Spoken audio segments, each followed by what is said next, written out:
La cova de sumidores de vallada. Aguas abajo. Aquí estamos. Pasando el sifón. Bueno, primero el sifón que se puede evitar por la parte de arriba. Y ahora viene el sifón. Ah, respira. Uy, está muy bajo. Creo que está lo que estoy grabando. Creo que está lo que estoy grabando. Es que está muy alto que estoy grabando. Yo creo que está alto,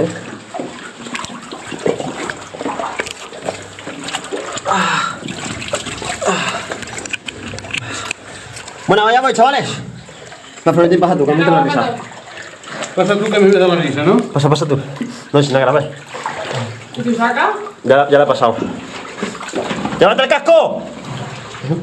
No, hombre, a pegarme la cabeza. Si no te deja respirar. Formentín, ¿te recuerdas de la técnica que gasté en tú y yo? Formentín, Sí, ¿te recuerdas de la técnica que gasté en tú y yo? sí. Pues va. Mira. Mira que pasa película. No, pero estoy grabando. Uy, será cabrón. Mira que vas a hacer película. Aquí no me quedo yo.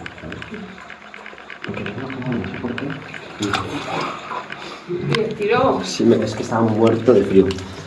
Lavado, De hecho, ya lo estoy. A ver, tira. Dale. Para adentro. Luego te pasará 100, ¿sola, Mary? Ah, tira, tira.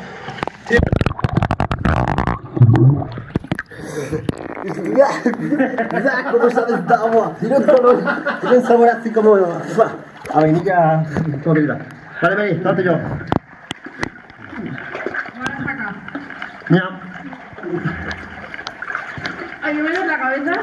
Sí, escabusas. yo acabo, es un nada, como en el toro, un poquito menos.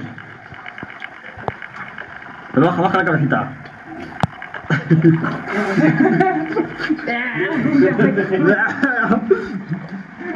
Bueno, seguimos adelante.